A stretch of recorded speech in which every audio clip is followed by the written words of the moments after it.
I just think we're in trouble in this country. You see, because there are a number of schemes that have been set up by government. The challenge that I have is that when the ANC government came into power, they actually inherited an apartheid economy.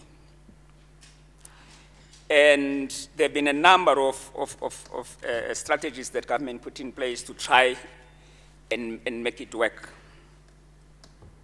But unfortunately, it is very difficult because this economy is really entrenched in white hands, in white capital.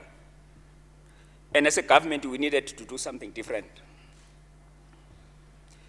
And the problem that we have is that from a government perspective, whilst we have all these wonderful regulations and laws, we have not been bold, in trying to sort of change the game, as it were, because we have been very shy, I think, to deal with the issue. Even the phrases that we used, previously disadvantaged people, instead of saying black people, we're trying to place equity in the majority of black people in this country who have been hitherto disadvantaged and dispossessed. And then we throw terms like radical economic transformation, but there is no strategy in terms of what does that mean.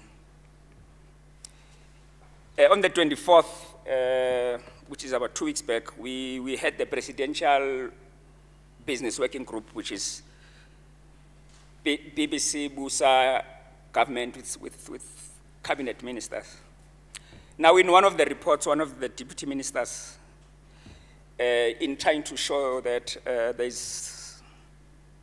are projects that are aimed, for instance, at building local economy, and in particular to revitalize township economy. Now, in the slide there, it says government has put a government fund of 50 million rands to revitalize black townships.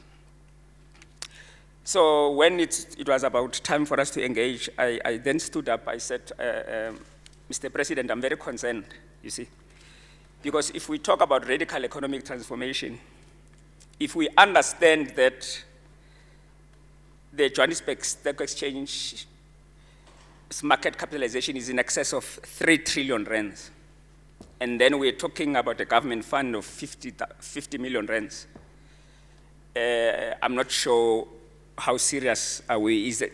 Is that part of perhaps the radical economic transformation? And I said, we need to be bold as government. We need to do things differently if we're saying there's a radical economic transformation. And there are lessons to be learned. In 1948, when the National Party took over, Afrikaners occupied just over 2% of the economy, and it was mostly in the agriculture sector. And the National Party had to deal with the poor Afrikaner problem, as well as literacy and semi-literacy problem of Afrikaners. And they had to do certain things to make sure that they can reposition Afrikaners in a place of pride in their new dispensation. One of the things, obviously, that they do in terms of job reservation, they introduced job reservation precisely because they wanted then to reserve jobs for Afrikaner. And the National Party then utilized the state resources and the state power to empower Afrikaners in a very, very deliberate manner. And they didn't have all these schemes that we have. They didn't have white economic empowerment, because the problem with us is that when you talk about these things, nothing happened. They just knew that they have a mandate from the voters to make sure that they can empower their people. And therefore, they created democratic institutions that were placed to make sure that they can empower Afrikaners. I think today, Afrikaners in the economy, I think they are almost in excess of 60%, because there was a deliberate strategy to make sure that we can empower white people. obviously they work with government. I mean, they established the IDC, which in fact, the IDC came as a result of a proposal by two Afrikaner professors from Vereeniging who said to government, we need to set up an institution that will mobilize resources that we will use to empower Afrikaners. You know, when I joined Denel, I think it was in 1993, they gave me all sorts of forms. And I was at an executive management level, but they gave me all sorts of forms. The one form was of Allied Bank, so that I can fill it. They will open a bank account from Allied Bank, which is an Afrikaner bank. They gave me an insurance for my car. I had insurance, but no, it would be cheaper. But they gave me a Sanlam. In fact, it was a Santam form. And a number of other forms which were created to make sure that you do not decide where you want to bank, but you bank with those African. But what did they do? They created what I would call white hegemony.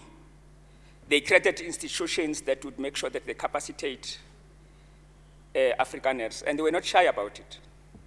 The same IDC today that is more stringent than most of the banks. And therefore, whilst a lot has changed, but practically nothing has changed. Yes, we have produced a number of wealthy black people. There's nothing wrong with that. But the problem is that, yes, we have changed lives of individuals, but we have not changed the game. So it is important for us to be able to say, what is it that we do? If we are saying there's radical economic transformation, what is it that we do? Because we must demonstrate that indeed these are game-changing mechanisms that we need to put in place.